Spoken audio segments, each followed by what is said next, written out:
All right. Hello, everybody. Welcome into our virtual co-opting AI space. Very excited to have you. Welcome back to a new co-opting AI event. I'm Mona Sloane. I'm a sociologist of artificial intelligence. I am the founder and host of the co-opting AI series, which have been happening since 2019. And I think we're coming up to our 40th conversation with, over the years, over 100 people, which is very exciting. Now, speaking of exciting and news, since we had our last co-opting AI conversation about language, very apt topic, in the spring of 23, a few things have changed. I have left the amazing city of New York to become an assistant professor of data science and media studies at the University of Virginia, which I'm very happy about. Here at UVA, I run Sloane Lab, which is my research group that's growing very quickly, that conducts empirical research on the implications of technology for the organization of social life. I'm very delighted that here at UVA, the Co-opting AI series has found a strong partner in the Karsh Institute of Democracy, while our beloved NYU Institute for Public Knowledge remains a cherished and trusted supporter of the series. And at this point, a heartfelt thanks to both institutes and the folks who make this series happen together with us. These are not the only exciting news I want to share with you today. I want to share that I have partnered with the University of California Press to launch a new academic book series called, you guessed it, Co-opting AI. And the series was launched this month and will help readers better understand the social dimensions of AI. And the books will, like the series, ask bigger questions addressing key issues we face at the dawn of the new century: inequality, injustice, the future of work, democracy and governance, the climate emergency, the economy, education, health, our physical spaces, and their intersection with AI and what we imagine AI to be. And as I am, for the very first time, coming to you from the grounds of the University of Virginia, I want to underline that here at UVA's Sloane Lab, we acknowledge that the land we learn and work on is the homeland and traditional territory of the Monacan Indian Nation. We pay respect to their elders and knowledge keepers, past and present, and we also acknowledge and pay respect to the enslaved Africans, enslaved laborers, and free Black laborers who built UVA, as well as their descendants. Now, today's Co-opting AI event is about the origins of AI, and I hope that the conversation today will help us trace the various but yet overlapping cultural, material, and political histories of AI. And against the backdrop of all that happened with OpenAI over the past days, that is a particularly apt moment to have this conversation. Now, we all tend to be very deeply embedded in the kinds of conversations that make up our milieu of our professional fields. I've been thinking about for many years now. As generative AI systems got swept into our everyday life, we had, again, conversations about a new AI summer. We're still experiencing that. So there always is this sort of connotation of newness, the new kid on the block, innovation that is accompanying those conversations, but that also stokes old fears about robot takeovers or sentient machines and so on. But however sudden this new reality feels to so many of us, it in fact emerges from a long and entangled history of mathematical thought, of data, of social organization and bureaucracy, of innovation, and, well, computers. And if we really want to understand AI and more democratically engage in a discourse about what our AI-infused futures could look like, then we not only need to understand the math behind AI, but its multi-layered histories and genealogies. And I couldn't think of better people to help us do that today. Please join me in welcoming Stephanie Dick, Kevin Driscoll, and Chris Wiggins, my wonderful panelists. And kicking us off today will be Dr. Stephanie Dick, who is an assistant professor in the School of Communication at Fraser University, and she holds a PhD in History of Science from Harvard.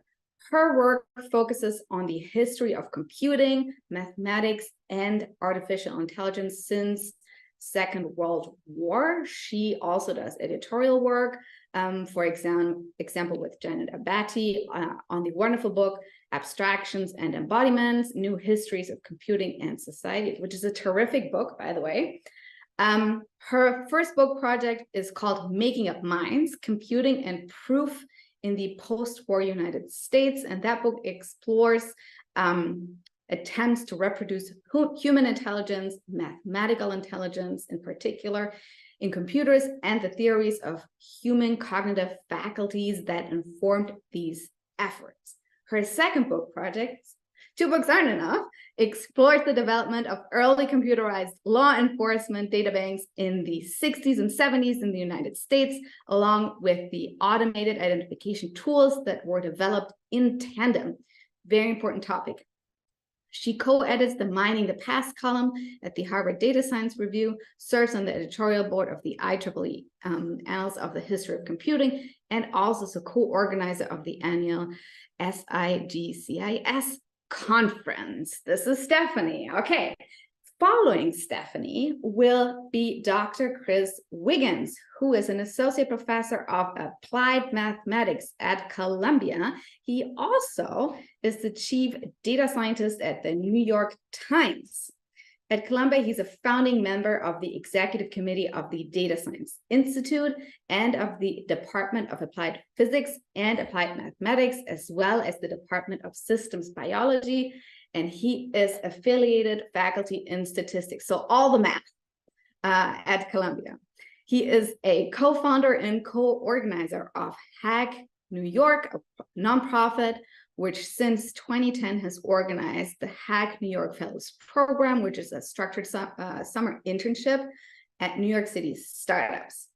Before Chris went to Columbia, he was a current instructor at NYU, and he did get his PhD at Princeton in theoretical physics. Today, he's a fellow of the American Physical Society and is a recipient of Columbia's Venetian's Diversity Award. He has a book out too, which is called Data Science in Context, Foundations, Challenges, and Opportunities with Alfred Spector, Peter Norvig, and Jeanette Wing, which came out with Cambridge in 2022. And a year after, he co-wrote How Data Happened, a history from the age of reason to the age of algorithms with Matthew L. Jones, which came out with Morton just in March this year. Welcome, Chris. Thanks for joining us. And then closing us off will be my new UVA colleague. I'm the one who's new, but my UVA colleague, Kevin Driscoll, who is an associate professor in the Department of Media Studies at the University of Virginia. He specializes in technology, culture, and communication. And his recent research is focused on alternative histories of the internet, the politics of amateur telecommunications, and the moral economy of consumer software. Again, very, very current in the context of everything around OpenAI. Now, in collaboration with Julian Maillard from Indiana University, he published a Minitel, Welcome to the Internet, a cultural and technological history of the French Videotex Network, which came out in 2017 with MIT. And he more recently published The Modem World, a prehistory of social media, out with Yale last year, which traces the origins of social media through the dial-up bulletin board systems of the 80s and 90s. Before coming to UVA, Kevin was a postdoc at Microsoft Research, and he has a PhD from the Annenberg School of Communication and Journalism at the University of Southern California, and also a Master of Science of Comparative Media Studies from MIT. You can find him at kevindriscoll.info. Enough of me. a few words about housekeeping, and then it's all history of AI. Each panelist, as per usual, has about 10 minutes, although we have had negotiations up to 11 and a half today. While our panelists are sharing their work, please do put your questions and comments in the Q&A box that you can see in your Zoom square. I will be collecting those and bringing those in when they're done with their provocations. So pop them in the chat as they pop into your head. We have closed captions available. And this is all from me, and I'm handing it over to Stephanie. Thank you all for being here. Thank you so much, Mona, and everyone for being here. It's really an honor to participate in this fantastic series and to be in conversation with Kevin and Chris.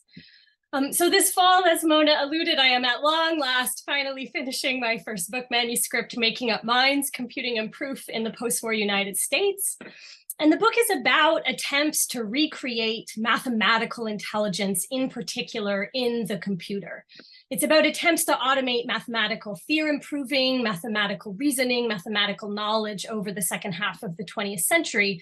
And it's about what happened to those faculties as they were being abstracted and extracted away from people, as it were, and put into the machine.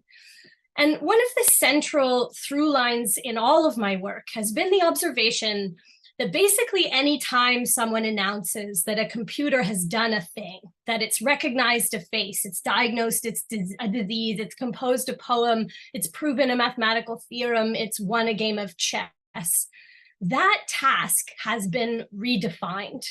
Of necessity, it has been turned into the sort of thing that a computer can do. The task has had to be translated into the available computational operations. Its constitutive parts have to be represented in computer memory using the available data structures and programming languages and formalisms. The task has been translated such that the computer can have some purchase on it, as it were.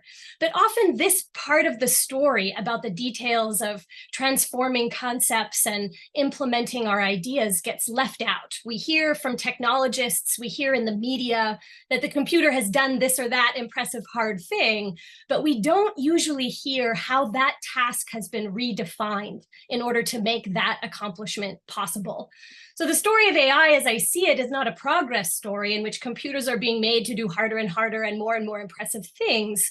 Instead, the story of AI, as I see it, is a story of more and more of the world being translated into the terms of the computer, redefined through the lens of what we think computers can and cannot do and the way in which they currently do it. So my work as a historian has largely been an archival exploration of what some of those transformations have looked like in practice. I want to know how knowledge has been redefined by those AI researchers in the 1960s who wanted to create huge databases of automated human expert knowledge, which, by the way, they mostly redefined as sets of inference and if-then rules. I want to know what reasoning is and how reasoning has been redefined by AI researchers who wanted to automate it. Reasoning, of course, is meant to pertain to what follows from what inferences and deductions are permissible? How do we get to sound conclusions based on the evidence we have, the assumptions we've made, or the axioms we've chosen? But in the history of computing, all kinds of new computer-oriented inference rules get introduced. And I suggest that reasoning is redefined in tandem.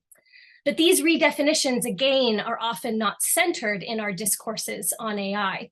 The very idea of the human, in fact, our capacities, our labor, our cognition, our limits and possibilities are consistently being remade and redefined in more ways than one alongside our technologies, especially those that were meant to pick out something uniquely human and reflect it back to us.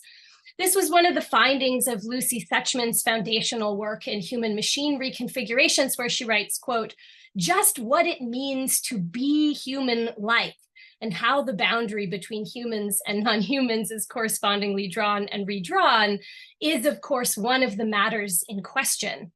AI and robotics involve a kind of doubling or mimicry in the machine that works as a powerful disclosing agent for assumptions about the human, end quote. So the human, of course, is not a stable category fixed in the history of technology. It turns out that humanness is a relative concept. It's relative in the sense that it is consistently defined in opposition or in relation to some other. In the history of Western thinking, humanness has been defined in opposition to a great number of others. Humans have been defined relative to God and angels, what they have in common, what they don't. Humanness has been redefined and defined relative to different classes of animals and also machines, from water clocks to mechanical calculators.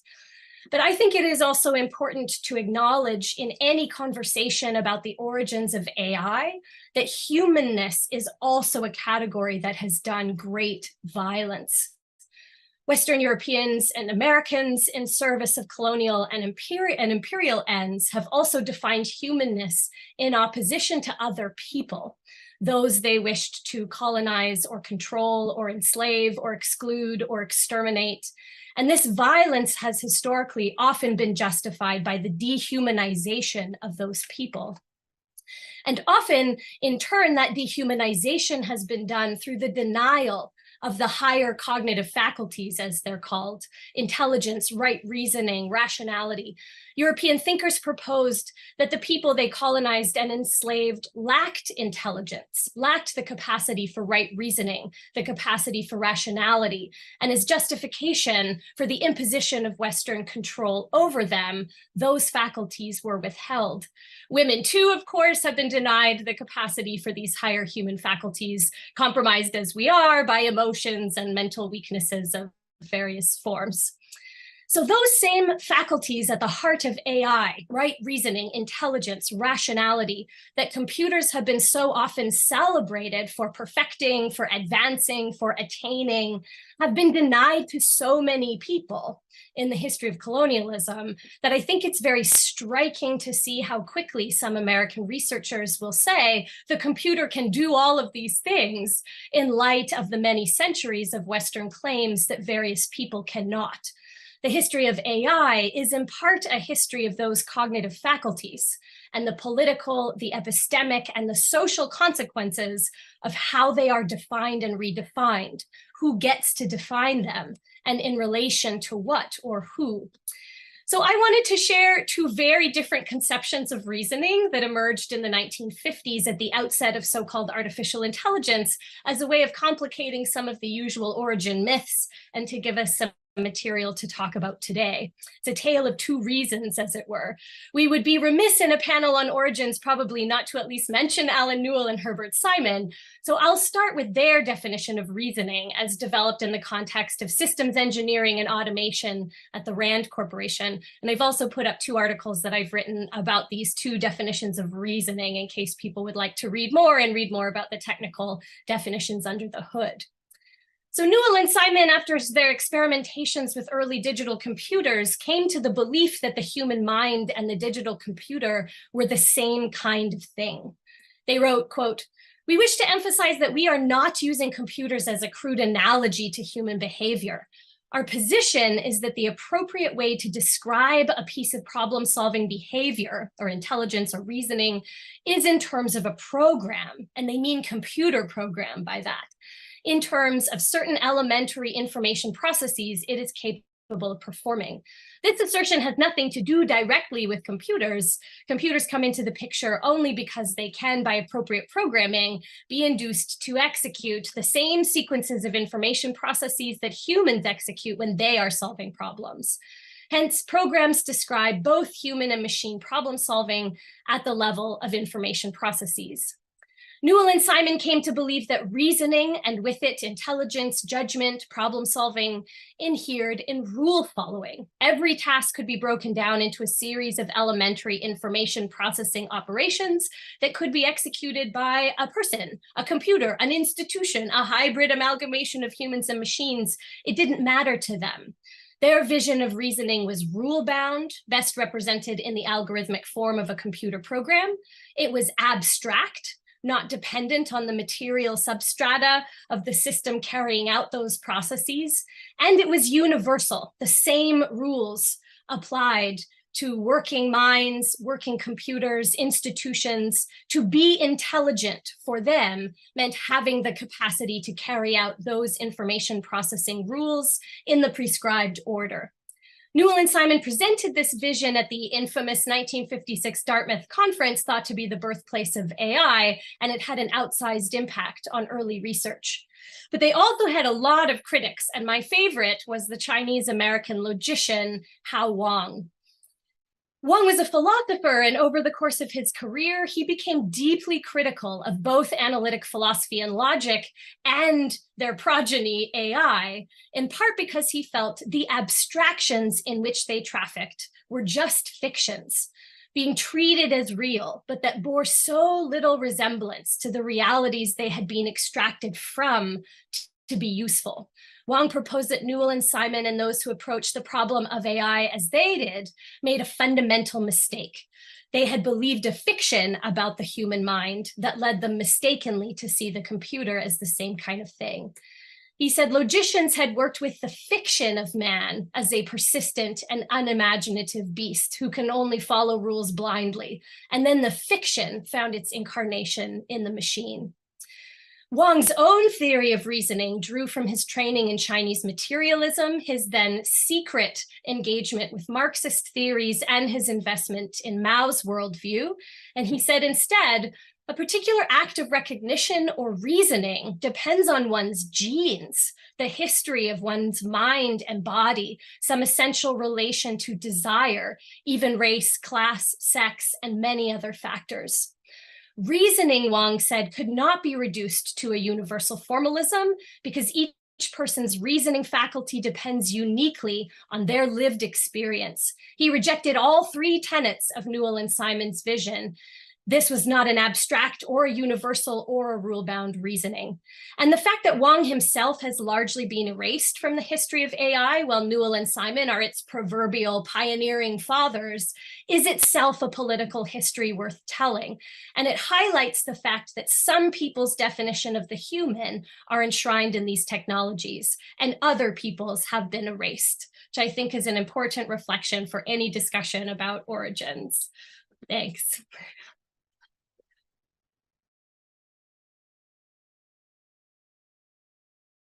Thank you so much, Steph. Chris, that's your cue. Okay, wonderful. So an advantage of going last, not last, but after somebody else is I still have time to add one slide. So I just added one slide in response to what was being said. Okay, I will try to get this done in approximately, let's say 8 minutes. As mentioned earlier, thank you very much for having me. It's wonderful to be here. As mentioned earlier, one of the projects I've been working on over the last couple of years is this book, which I had the pleasure of co-authoring with Matt Jones, who many of you know, who has now moved on to Princeton.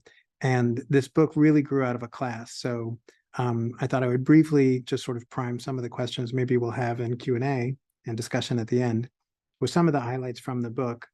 The book grew out of a class, and the idea of the class was to confront head-on the dumpster fire that is the internet today, quoting Lisa Nakamura, who teaches a class called The Internet is a Trash Fire, but also to give students some sort of hope, hopefully some rational exuberance about the future by having them think about how concerns about the present day sit inside a historical arc of similar challenges and also some repeated patterns from the future. Also trying to emphasize the social impact of the real world. I have not changed my slide from the original meeting when we were all about to get together back in May. And this was still merely hosted by NYU. So the other thing I wanted to do here, of course, was to thank Stephanie for a lot of her work. In particular, Stephanie wrote this piece in 2019 on artificial intelligence, where she highlighted that the term artificial intelligence and even what you conceive of as intelligence is itself a moving target. And I think that article and that framing had a big impact on me and a bit our ideas about the way we think about these subjects. Students and, I don't know, technologists and basically anyone who's ever heard of artificial intelligence, people are often confused for what even is artificial intelligence and how is it that the term is used to mean so many different things in different communities and in different decades. And I think Stephanie's article about artificial intelligence as a moving target and intelligence as a moving target as well really captures that. one of the things we want to emphasize in the book is that that phenomenon is true of artificial intelligence as a phrase, but also true of machine learning and data science. And we argue in the book, even the word statistics, which has been in the English language for a couple of centuries, but is still itself something that means different things in different decades, in different communities at different times. So briefly taking a look at how we constructed the class and then the book was to take this historical arc over a couple of centuries, starting with the creation of statistics, really growing out of trying to understand the state, and almost immediately thereafter trying to understand people and societies, and then taking students through the massive changes in making sense of the world through data with World War II, which really was about code breaking, wartime applications of code breaking, and the creation of digital computers in order to advance that end, and the creation of artificial intelligence itself, which, as Stephanie emphasized, a lot of it had nothing to do with data. In fact, data was considered to be the low road. The high road was really thinking about how we think that we think, particularly we being a group of 7 or 8 mathematicians who gathered in Dartmouth for one summer, and the way that they thought that we think was really what they foregrounded that conception as the current definition, or rather the contemporary at their time definition of intelligence. So we emphasize in the book that McCarthy, when he coined the term artificial intelligence, said that artificial intelligence was the conjecture that any feature of intelligence, here meaning human intelligence, can in principle be so precisely described that a machine can be made to simulate it. And again, McCarthy was a mathematician thinking about machine in the 1955 vision of what machines meant. But we emphasize in the book that, artificial intelligence, unlike some academic fields, is not named after the methods that you use. It's really named after an aspiration. And the aspiration is to get machines to be intelligent. It is not named after the technique you will use to get there. The technique you use to get there could be schema, or trying to get a machine to reproduce expert knowledge, or it could be statistics, or it could be something else as of yet uninvented. And I hope we captured some of what Stephanie Dick was getting at in her 2019 article with that. In fact, you can see that when they wrote the proposal. When they wrote the proposal, they were pretty Catholic, lowercase c, about what type of method was going to be the right method. Maybe it was going to be about neuron nets, or maybe it was going to be about self-improvement or abstractions, or maybe it'll be about Monte Carlo methods, all of these things under different names, or computational complexity. I want to also, Herb Simon was invoked, so so this was the slide I added. Herb Simon also had his own contributions, not only at the original meeting, but even as the phrase machine learning was starting to gain valence, to gain power. So the young Tom Mitchell at the time invited the great Herb Simon to come speak at one of the organizing meetings for what would become the field of machine learning as an academic discipline. And Herb Simon, being a bit of a contrarian, said, "Why should machines learn?" And if you look at this article, which was published in '83, he basically spends the whole article trashing the idea of machine learnings with neural nets sort of swept in, and emphasizes that in his view, the road to artificial intelligence is about just program it, which he says repeatedly in this article, that it's really about programming and understanding schema and not at all about data. So he really trashes the whole machine learning paradigm as the correct road to machine learning. Now, machine learning itself as a field is itself a moving target. One of the things we do in the book was to take an example of one leader in the field addressing the same topic, namely machine learning, what even is it, in different decades. So you can compare and contrast what Pat Langley says in '84 when Pat Langley is describing what even is machine learning. And he says, machine learning is this important field that is dealing with knowledge and rich relational structures. And he says in 2011, looking at how the field has changed, some people are just looking at statistics. Whereas in '84, when he was defining the field, it was clear that machine learning was really about, as he put it, important things like schema again. Let me see if I can advance my own slides. Right, so in '84, he contrasts the field of pattern recognition, which is really just for looking at visual images in his mind, with the more important thing of artificial intelligence and symbolic learning methods. By 2011, he had seen that machine learning had become a field of looking at data, and he'd sort of denigrated it as, unfortunately now in 2011, a lot of people are looking at statistics. Okay, data science itself is also very much a moving target. A good example, oft forgotten by people doing data science, is this provocation by Bill Cleveland at Bell Labs in 2001 rather, that we should create a new field of data science. And Cleveland was in industry, but he considered himself a statistician and wanted statisticians to take up the problem of making sense of the world through data on computers as a new field, a subfield of statistics called data science. Didn't work. Instead, data science was really advanced in industry. People like DJ Patil at LinkedIn and Jeff Hammerbacher at Facebook started creating a new field. And the way they did it was not by creating a department, but by creating a job title, which in industry is how you advance a new field, is you say, I'm going to hire people who have the job title data scientist. Why did they make up a new job title data scientist? Well, Jeff Hammerbacher reflected on this after he left Facebook in 2009 and said, we felt like there was a new field being created here with people doing this wide diversity of tasks, including data preprocessing, but also hypothesis testing, but also building data-empowered products, but also communicating the results of our analyses to other members of the organization in a clear and concise fashion. That term is very much a data science, a moving target. In industry, you don't have the sort of inertia of departments. You can just do things like relabel all of your data science, all of your data analysts to become data scientists, which is what Facebook did several years ago. Similarly, statistics departments have sort of given up at many departments, which I think is what the gesture here is supposed to connote. Carnegie Mellon and other departments have simply relabeled themselves departments of statistics and data science. Okay, we spent some time in the book talking about statistics as well as a field. Statistics enters the English language as a field about statecraft. It has nothing to do with mathematics or even data. It's about trying to make sense of the state. Whereas today, statistics is used synonymously with mathematical analyses. One thing we do try to introduce people to is the idea that many things that seem very contemporary actually have historical echoes, including small language models. This is a good example of Claude Shannon at Bell Labs in a classified document about the mathematical theory of cryptography, which was later declassified, sitting in his chair and observing that if you choose a word and then move along in a book to the next time that word occurs, and then write down the word after it, and keep doing that, just trying to predict the next word from what is a one-state Markov model, a mathematician might say, you get something that kind of sounds like English. And it's kind of funny that so much of historical echoes happen today, where now to be intelligent is actually to be predictable. An algorithm that predicts the next word or the next several tokens successfully are the things that for the last 11 months, we've been considering to be the highest form of machine intelligence. Okay, so I'm moving a bit closer to the end, and I want to save some time for us all to discuss. But like I said, I wanted to thank Stephanie for her work to emphasize this idea of a moving target.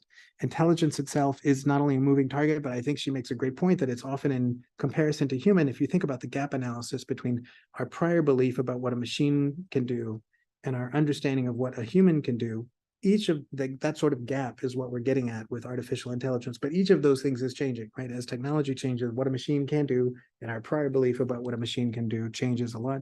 And also understanding of ourselves is changing. Now we have, now that we've realized how much a machine that just predicts the next word sounds like us, it is getting people to think about, well, how much of us is really just stochastic parrots? How much of us is really just following the invocation of the muse and then letting the words flow out from our own large language models. I think with that, I'm on my last slide, which is good, as I'm looking forward to hearing the other speakers and the discussion. Thank you very much. Thank you so much, Chris. And Kevin, before I hand it over to you, Chris, we had one question in the Q&A that actually I think would be great if you could answer that real quick, which is the question, what is schema? You're muted. Oh, sorry, I muted myself at the end of my talking. So, schema is just how you represent things on a computer. So, I mean, a schema could be how you represent anything, but on a computer, a computer doesn't represent, pictures or words or song. You have to figure out how you're going to represent it in a computer. And that sort of feature engineering and knowledge representation problem is what Simon was talking about in 83 or 82. When he was talking about the problem of schemas, like how are we going to represent knowledge in a computer that, at the fundamental level just understands on, off, just a bunch of flip-flops. How do we represent something as complicated as an image or a word or a song or a theorem in a set of ones and zeros? Thank you very much. And I think it's actually an excellent cue for you, Kevin. Over to you.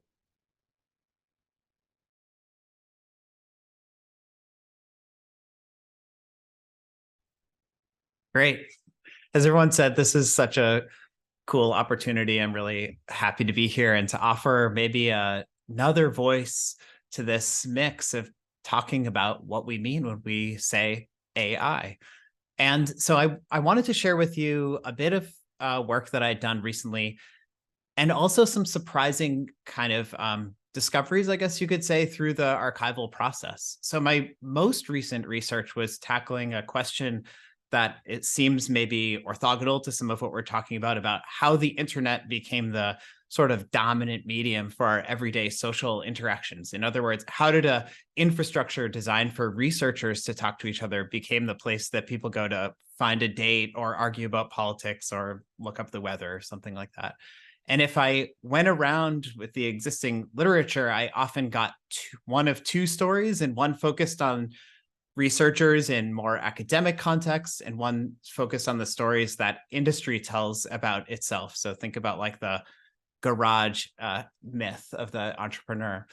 And so through the work, I arrived at a third possible story, which was about the contributions of hobbyists and experimenters and tinkerers who had an amateur interest in computer technology. And what this showed to me was that we really rely on a long tradition of amateur telecommunications, particularly here in North America. So I wanted to zoom in on a tiny anecdote from this research as a way to move over to talk about artificial intelligence, which is that in North America in the late 70s, there was a particularly generative conjuncture for doing amateur technology, especially when you were concerned with communication. On one hand, there was the emergence of liberalization on the side of a lot of telecoms, giving us kind of a standard platform for experimentation in the case of the Bell system. And at the other extreme, popular culture got really interested in communication technologies as well, which I think of reaching its apex in the form of the logo for Smokey and the Bandit, which even features a CB radio microphone. And the CB is seen as like an outlaw technology.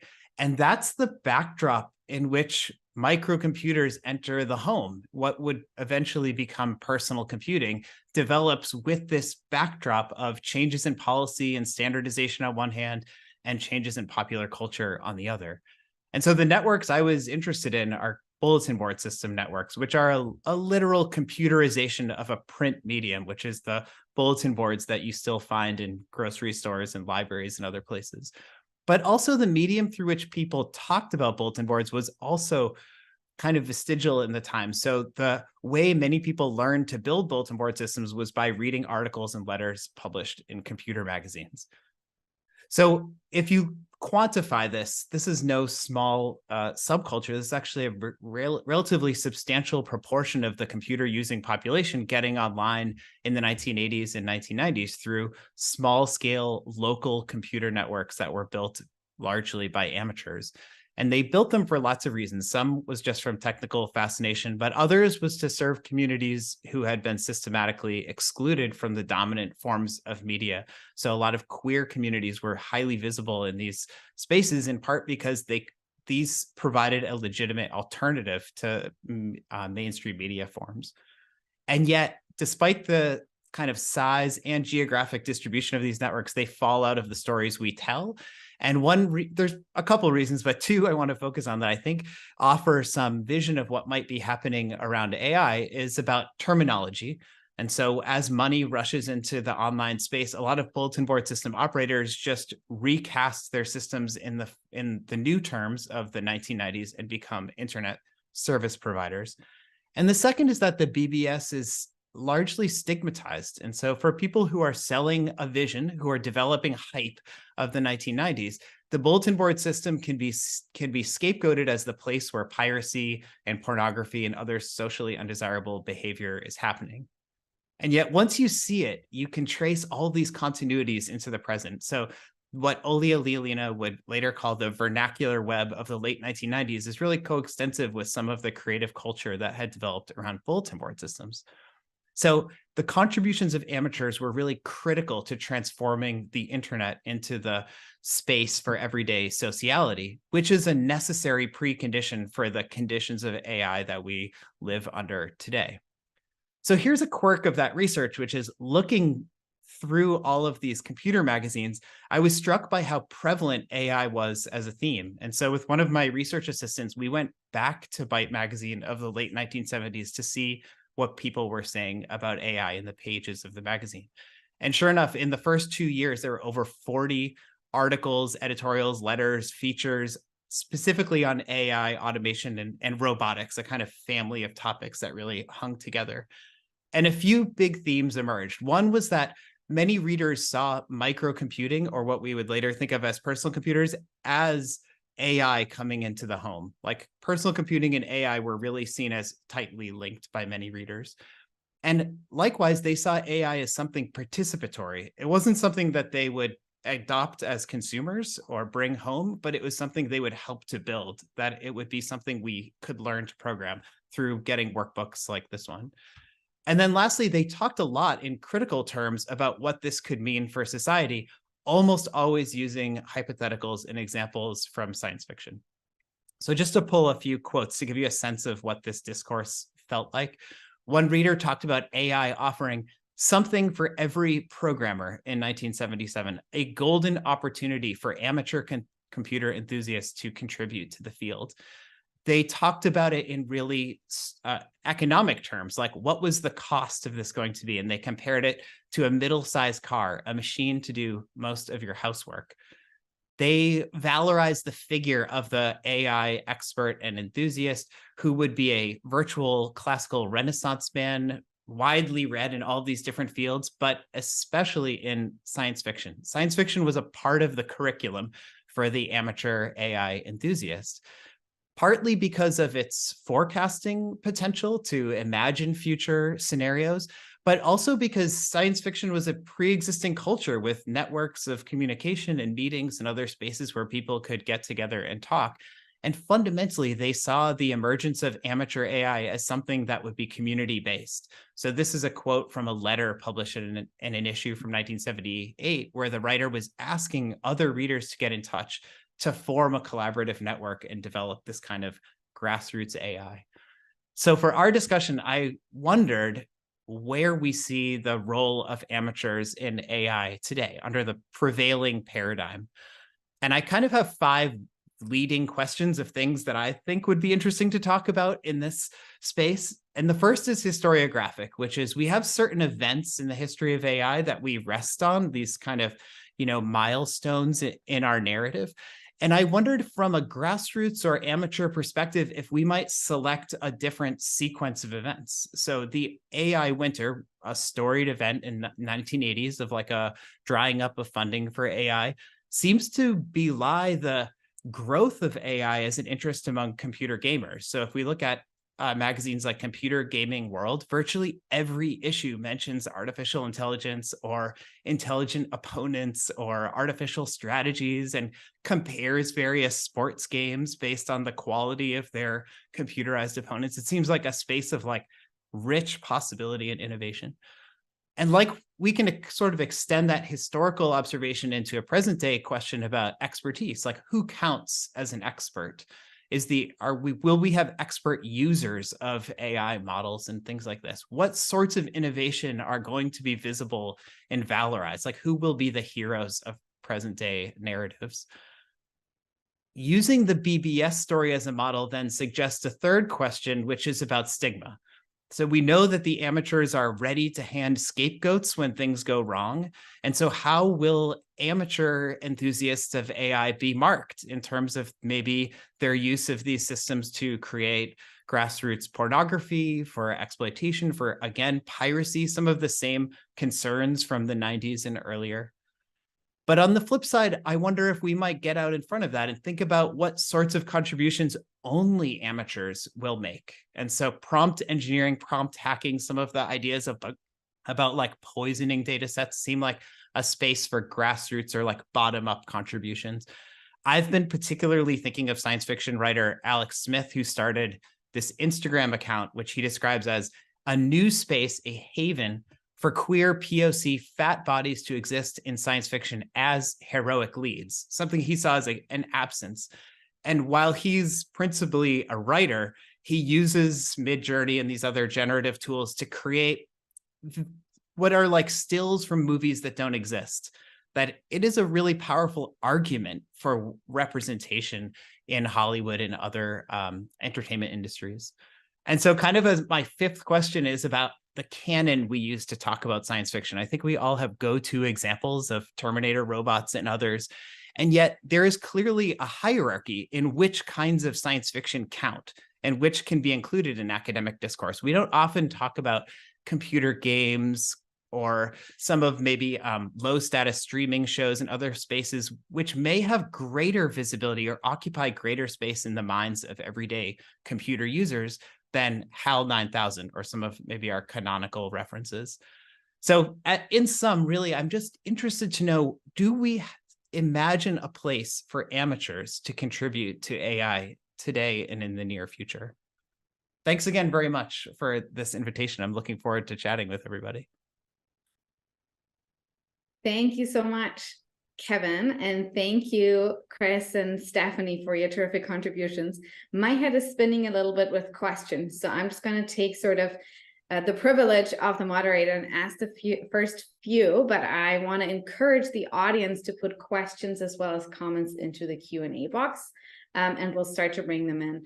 And so my first question usually is for everybody, and this is one that I am asking with my sociology hat on, and as somebody who's interested in social relations and sort of power and the negotiations around power. And so, Stephanie, you talked a little bit about the sort of imaginations and possibilities that are motivated by intelligence, but also the harms that can sort of flow from there. And Chris, you talked about how, you know, expertise is sort of in moments of time fixed in these statistics, data science, like mathematical forms of expertise that get sort of become important in institutions like universities. And Kevin, you talked about, you know, power and amateurs and knowledge and sort of the bottom up. And so I'm just curious to hear from all of you, what is sort of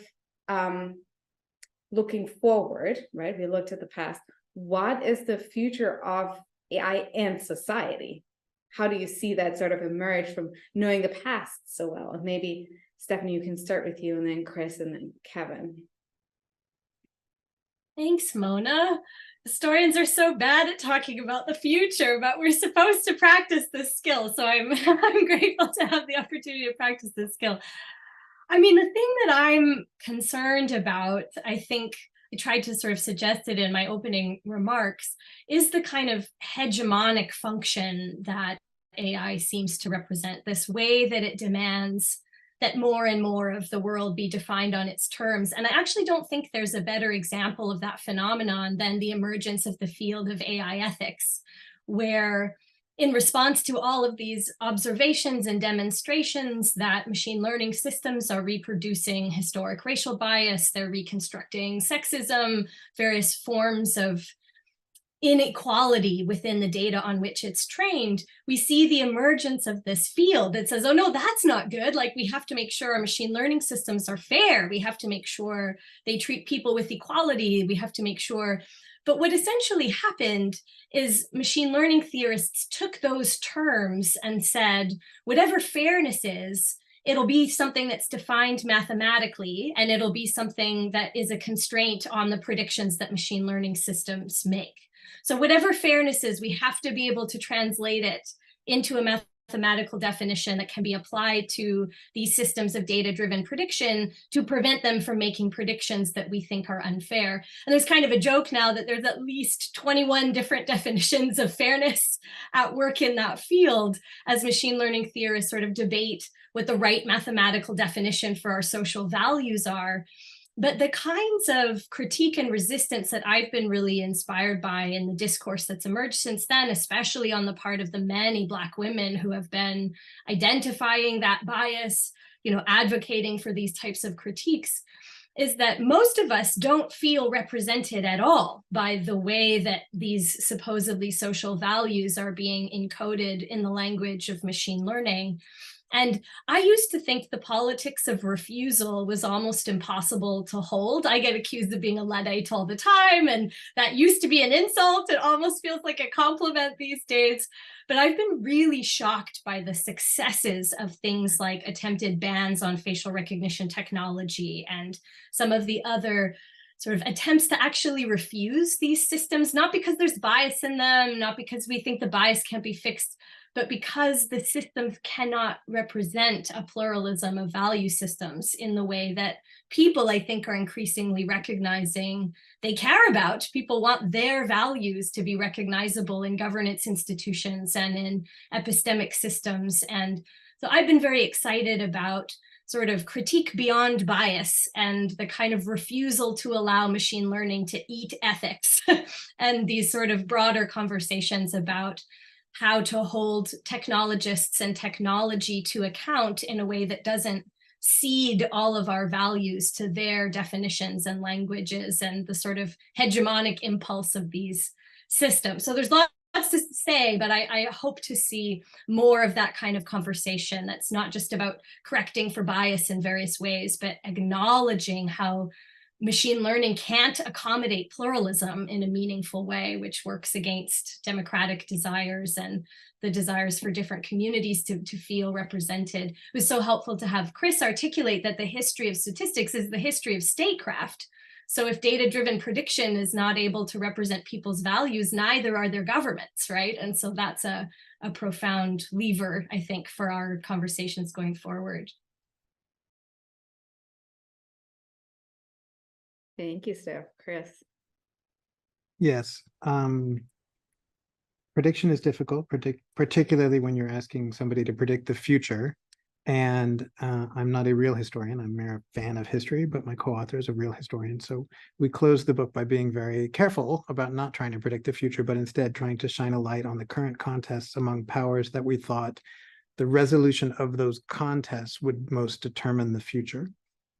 Those powers include corporate power, state power, and private ordering, or as I like to call it, people power. So I'm a child of the 70s.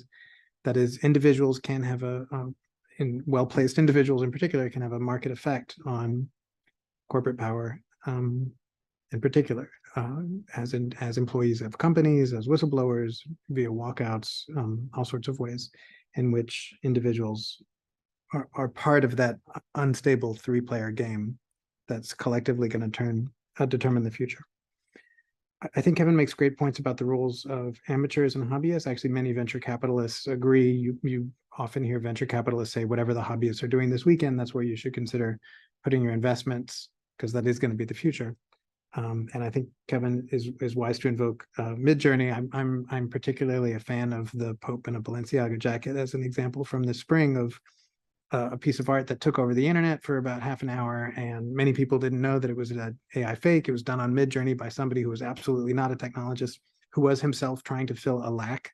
In this case, the lack was his recently deceased brother, and he was using Midjourney to generate pictures of him at an advanced age. But I'll close with optimism, because Mona's question was about the future. Not to sound too trite, but I believe the children are our future. So one way to think about the future is to think about what undergraduates are interested in. And I do think that undergraduates from across the spectrum are very interested in AI. This is not just a concern of students who are functionally engaging with data, but also students who are rhetorically and critically engaging with data, rhetorically in the sense that they want to know how these tools are useful for advancing an argument about the way the world is, whether it's amateurs using Midjourney or people generating, whole text with large language models, as well as critically. So in terms of critical understanding of data studies, that's now blossoming into a field, right? A field of not only scholarship, but students are interested, and it's really, I do think it is successfully impacting our broader narrative about AI. I do think the story of AI ethics is a battle. In fact, in our book, that's chapter 11 is called The Battle for Data Ethics, because the players are not just, students or, citizens who want to see some consumer protection, but it's also the companies themselves that are interested in recruiting and retaining talent, but also often getting ahead of regulation. So, you know, ethics theater, or ethics washing, as it's sometimes called, is itself a weapon of corporations for getting ahead of regulation. There's also, I think, very complex interactions with actual technologists. I think Stephanie's right to call out Arvind Narayanan's talk from the FETSTAR, I think it was still called the FETSTAR conference in 2018, 21 definitions of fairness and their politics, which is the end part of that talk title, or tutorial on fairness, because it's not just that people don't know how to define fairness, and so they make up 21 things, but each one of those things has a slightly different implication about what we consider justified and who maintains power. For example, in the case of machine bias, which is one example where critics and defenders appeal to different definitions of fairness to make different arguments. So I'll close with optimism by saying that students seem very interested in AI ethics and where AI sits within this dynamic of powers.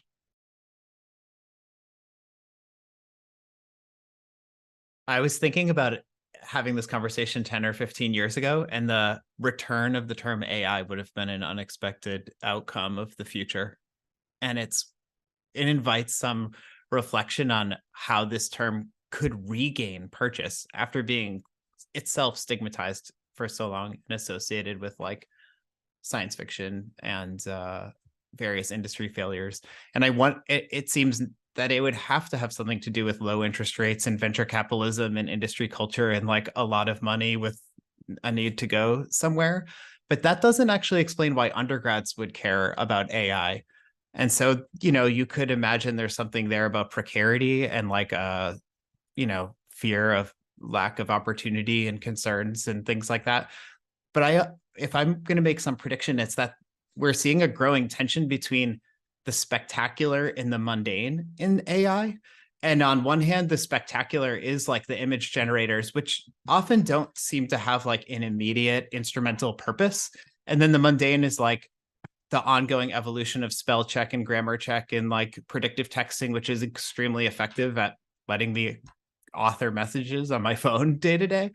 And that kind of like push and pull between the spectacular and the mundane seems like an important part of defining what is AI and what it's going to continue to be. So I'm kind of curious about the social function of the spectacular, and the spectacular could include spectacular fears, like some of the, world-ending anti-human visions that we've seen so far. But it seems like it must serve some function beyond merely like market manipulation and pump and dump scams and stuff like that. There's something that seems to grip the imagination, which allows people to like link the mundane kinds of AI that exist on our phones to these like momentary spectacular things that like Barnum sort of things that have been happening lately around like OpenAI and some of their tools. Thank you all for your contributions and your responses to, well, it was more of a prompt, not a question. We do have some really fantastic questions from the audience, though, so I'm going to start bringing those in. And so, Kevin, we're just going to stay with you for a second. And so, Wesley King, who teaches an undergraduate class on AI, robots, and transcending religion, which explores many of the ideas that were talked about in this panel, says David Noble in The Religion of Technology discusses enchantment with technology as grounded in religious expectations and a quest for transcendence. That was written over 20 years ago, and they are curious about your thoughts, how this enchantment shows up in new ways around AI. You talked a little bit about this, Kevin, but maybe you can bring in the religious element in responding to this. Sure. If I could connect your undergrad classroom to mine, I also teach this course about which is learning to program for non-programmers or first-time programmers, where we try to do like anti-utilitarian programs, like programs that have no purpose. We don't talk about, there's no user beyond yourself. And that is the question of the course, which isn't easily answered, is does learning to program offer you a new way to explore like fundamental questions that humans have always asked about the world? And I think there are ways that computer programming reveals things about infinity and creativity and originality in ways that are graspable to novice programmers in a really special way, well, like when it works, of course. And so, yeah, maybe there's some continuities in the everyday computing culture. And by that, I mean, like people learning to program BASIC from workbooks and taking random undergraduate classes and things like that in programming, where it does allow you to like peel back some of the curtain, I guess, around our like highly data intensive culture and get a glimpse of what might be going on behind the scenes. And that feels a little bit like touching the sublime, I guess, when culture is like so thoroughly infused by data and computer networking, that learning a little bit of like the argot and the habits of mind gives you that kind of a feeling. Although I think we've also seen the risks that come along with that, where people believe that that is the totality of existence, and that understanding how to like write programs is understanding the world on a level. I'm of course thinking back to Steph's presentation and the ways that people like Wang were pushing back on some of the very strictly formalist forms of analytic philosophy. Thank you, Kevin. And I'm gonna add to this. We did have a co-opting AI religion last year, which I encourage you to explore also, which is on YouTube. And the folks who are hosted there, amongst them, Robert Garashi, as well as Beth Singler, do great work on that sort of intersection as well. But I have a question for you, Steph, and then I have another one for you, Chris. Steph, the question comes from Janine Denoves, and they're asking, what do you think was the original appeal of AI? Why did we want to translate human intelligence to computers when, by definition, we kind of knew this would be reductive? Was it because the math guys really thought this could be done, or was it because we dreamed about Alexa and Siri? Was it because of godlike aspirations, something else? Such a good question. You know, I think it's quite a sad story, actually. I keep coming back to the sense that, you know, AI gets criticized everywhere in the critical discourses that Chris and Kevin and I inhabit for its arrogance, right? For its hubris. It's so blustery. It's always hyped. They're always overperforming what they can actually accomplish. And then there's this inevitable disappointment, and we go through all these cycles. So you hear AI being accused of a kind of arrogance and hubris all of the time. But I actually look at AI and it just drips low self-esteem to me. When I look at AI, I see a whole bunch of people who have no faith in the human capacity to navigate uncertainty, to manage disagreement, to sort of navigate complex political landscapes. And so, you know, the origins of AI in the American Cold War, it's not subtle. It's a fear of human beings being too limited, too erring, too restricted in our capacity to navigate information, that we see a really broad collective enthusiasm about automated decision-making, automated control. I learned so much from my colleague, Dan Volmar, who's a historian of the American defense establishment, and in particular, the Air Force's use of technology. And it's not a kind of grandiose dream that's at work there. It's a legitimate concern that the Cold War geopolitical landscape, and especially the imperial ambitions of the United States to control military and political and ideological outcomes the whole world over, that's a really massive information processing problem, among other things.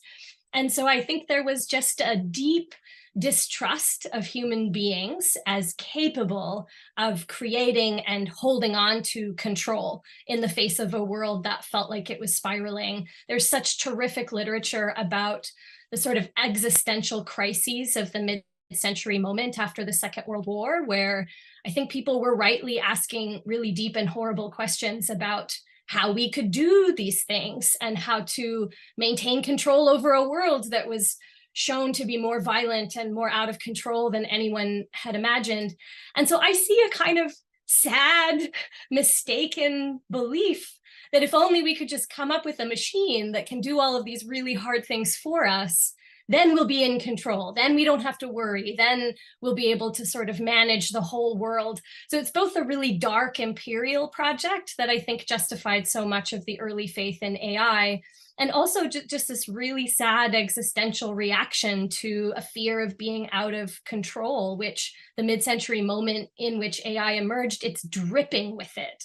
I have a little side project that I'm working on at the moment called Mid-Century Men Searching, and it's based on this collection of texts from the mid-century that all have the title, "Man Search for Meaning, Man Search for Truth, Man Search for God, Man Search for the Soul, God Search for Man." You know, you really get the sense that there's a crisis of masculinity, there's a crisis of control, there's a crisis of human existential reaction to what the Second and First World Wars presented. And so I think the origins are those. It's a sad story about a desire for imperial control and a lack of faith in human beings as agents of decision-making, judgment, conflict navigation, you know, our capacity to engage with uncertainty. And I think that's still true today, by the way. I think everywhere people just want a tool that, what if we could just get the algorithm right and it churned out a just society, right? And we no longer have to actually do the impossible work of interhuman conflict navigation.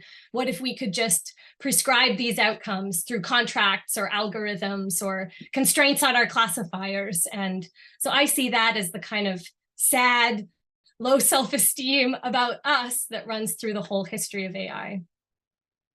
Thank you, Steph. And it's so interesting because it also tells such an interesting sort of intricate kind of story about agency, right? Like agency sort of comes kind of back in different ways all across. But we're getting great questions and we have about 10 minutes left. So Chris, I have one for you if you're ready. Shira Abramovich is stating that they're really struggling with the balancing the need to refuse harmful systems with the need to go beyond critique and give alternative visions of tech of the future. How do you, as critical tech scholars, work with that tension, if it even is a tension for you? And Chris, I'm giving that to you because you are training the next generation of, I'm going to use the word, data scientists. Golly. So maybe I can try to capture the question as like, what is to be done? So in addition to, you know, maybe it's the second GIF on my opening slide. So the first GIF is a dumpster file. The second GIF is Buzz Lightyear, who's from a movie from a long time ago, who was ridiculously optimistic all the time.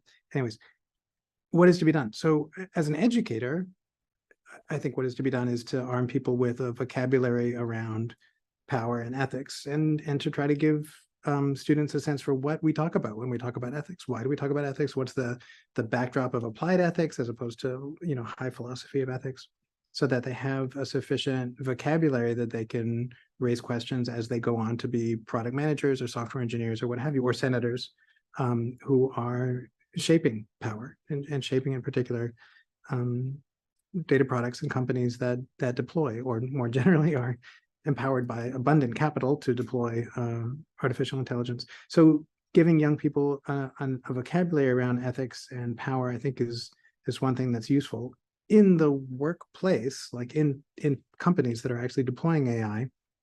The first book you mentioned, which was written but with technologists, fellow technologists, has much more of a pointed view on how to integrate ethics into process and how a company, or any community, but in particular a company, might consider having an ethical process. So that's in part about how you define ethics, but also part about how you design for ethics. It's well understood that you can't simply invoke ethical principles and then say, okay, we're done. But you really need to think about, like, how does a process work? You certainly know the work, who owns ethics. So you need to think about, like, within an organization, who's responsible for ethics and how does that relate to actual corporate process, which means deploying products. Is there room for ethical audits before, during, and after you've deployed a data-empowered algorithm? What are the pause points in terms of people's promotion when you hire people, when you promote them? What's the role of ethics and constraints on power there?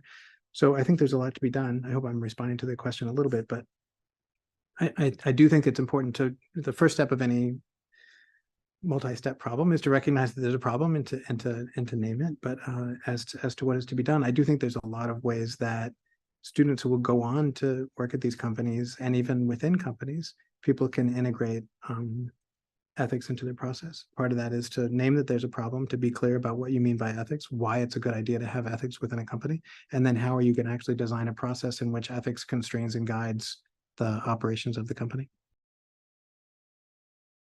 Thank you for that, Chris. I have one follow-up question, which is very specific. It's about copyright in relation to AI. Do you have any thoughts on the future or past of copyright in relation to AI? And sort of the question is around, is AI being used or designed around shifting money upwards to corporate hands? What are the financial motivations around that? And how does this sort of intersect with copyright? Short, please, because we have a few more. That's a very tricky question. Copyright in AI is dynamic and not yet writ.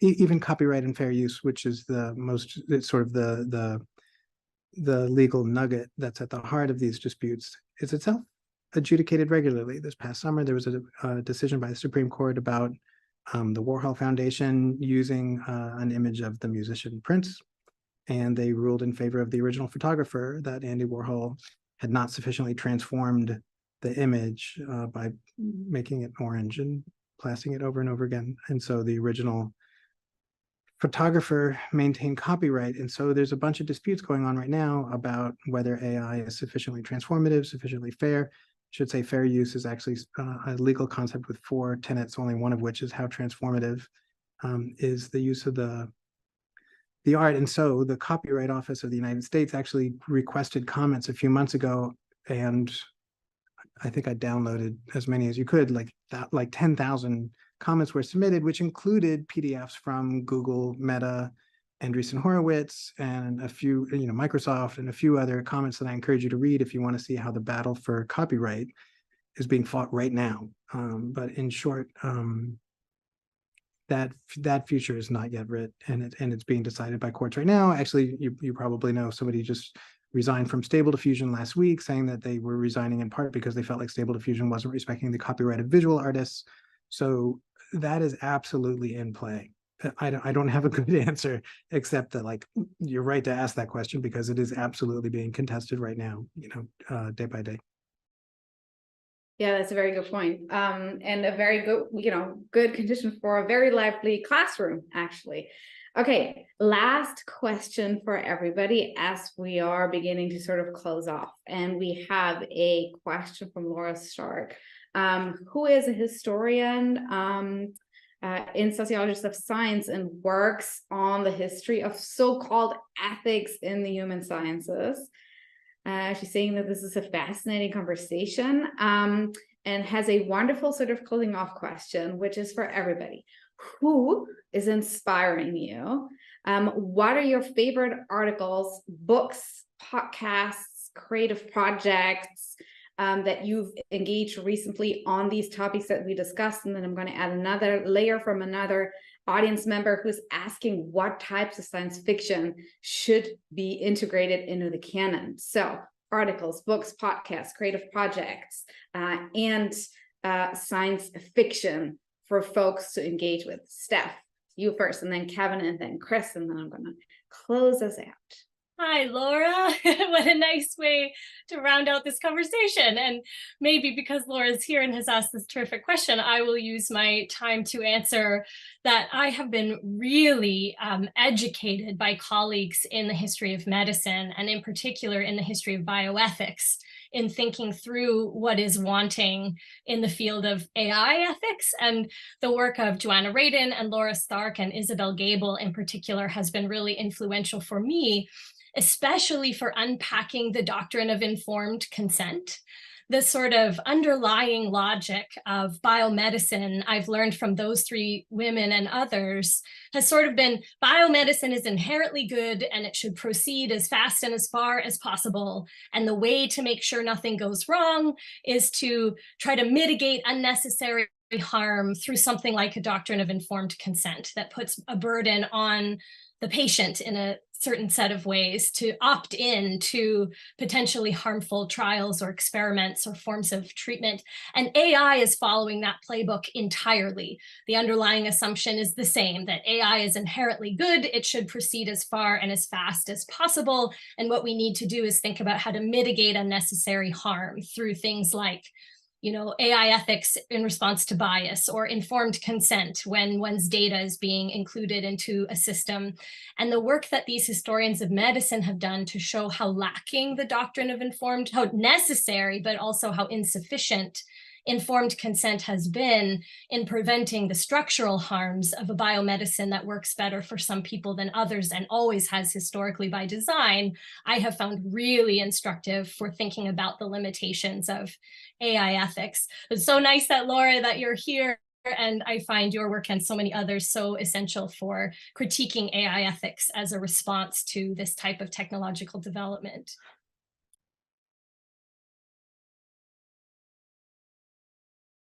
I can jump in here. Something that's been really helpful for me, particularly this semester, is teaching with this textbook called Aesthetic Programming by Winnie Soon and Jeff Cox, which integrates critical studies of technology with very accessible programming exercises.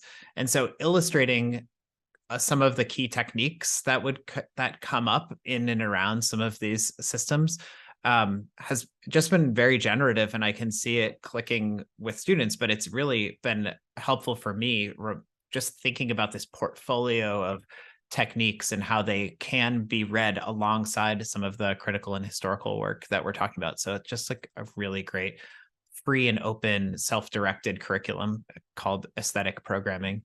And then on the question of science fiction, I've been wrestling with that too. Maybe I'm a reader and I have that readerly taste, but I do think that an important sphere for understanding science, for understanding artificial intelligence for many people has been video games. And even some of the consumer technology like Cortana begins life as a character in the Halo universe. And those origins in like the interactive worlds of science fiction gaming are often not entirely visible, but we spend hours and hours in those worlds. And so if we come to think about what it means to live alongside non-humans in social formations, it seems like people who are really dedicated gamers would have a different orientation towards some of these systems than others. And so I'm kind of curious to hear more contributions from people in critical games kinds of spaces to thinking about AI. It's a hard question for me to answer because I find that I just do not have any time to listen to podcasts anymore or TV or anything like that. Other people talk about Black Mirror a lot, so I guess it's useful. Maybe we could start with that. In terms of inspiring, maybe it's hard to make a short list of people who inspire me. I can tell you places that I learned things. So like I first really understood the history of Belmont from reading Bit by Bit, which is a textbook on computational social science by Matt Salganik, who actually had been on the IRB at Princeton before that and really gave a historical view and helped me understand how applied ethics came to be the way it is. Thereafter, once I started digging into the primary literature, I really enjoyed engaging with reflections by Karen Labatz, who was one of the original commissioners on the commission to write the Belmont Report, which is the definition of applied ethics in the United States for human subjects research for the last 40 years. And then reflecting on it 25 years later, I think she had a really good perspective on power and oppression and fairness and what actually does that mean. Very thoughtful. In terms of people inspiring me, there's really too many to mention. I've had the pleasure of knowing Deb Raji since she was an undergrad. I met her in like 2017, and it's been great how like she was, at the White House and telling off Elon Musk a couple of months ago. And I don't know, like she's been writing good papers about ethical audits and speaking truth to power, and she continues to do so even as a graduate student, which I always like. LaTanya Sweeney, when she was a graduate student, she pointed out the ridiculousness of calling in a data set anonymous because you stripped the name out of it. I don't know. There's really a long list of people who have inspired me over the years. Thank you so much to the three of you. We have more comments and questions from folks, all of which are much appreciated and important about, the question, are there imaginaries of AI that support insurgent movements? We have questions around motivations and business models. We have comments around the usefulness of AI in education and making, for example, education more equitable. And of course, we also have the question from OpenAI, what's going on with the hiring and firing? We did not get to that. That's for the news. So I want to close us off by thanking all of you for joining, our wonderful audience members, for your questions, for your participation. A big thanks to Stephanie Digg, Kevin Driscoll, and Chris Wiggins for joining the conversation today on origins. All of them are out with amazing books. We have Stephanie's Abstraction and Embodiments, which is an edited collection, which is wonderful. Stephanie also has a forthcoming co-edited special issue with Cambridge University Press, which is about the history of AI, which is terrific, coming out at the end of this year. You have Kevin's book, The Modem World, which is out with Yale. I highly recommend that. And of course, Chris and Matt Jones' book, How Data Happen, and many more. You can find all of these folks online. I'm sure they are happy to answer any additional questions you may have. We are going to be back with the next Co-opting AI event on athletics on December 6th. That will feature Hannah Bornstein, who works on long distance runners in Ethiopia and data. We have UVA's Natalie Kupperman, who works with our athletes here from a data science perspective. And we have George Atala, who is working with NFL players at the NFL Players Association and thinks about sports and labor and data. December 6th, this will be a lunch event at noon. I hope to see you all there. My heartfelt thanks to staff, Kevin and Chris. Thank you so much for being here. Thanks to IPK and Karsh for facilitating this. And I hope to see you all soon. Happy Thanksgiving for those of you who celebrate. Thank you so much and take care.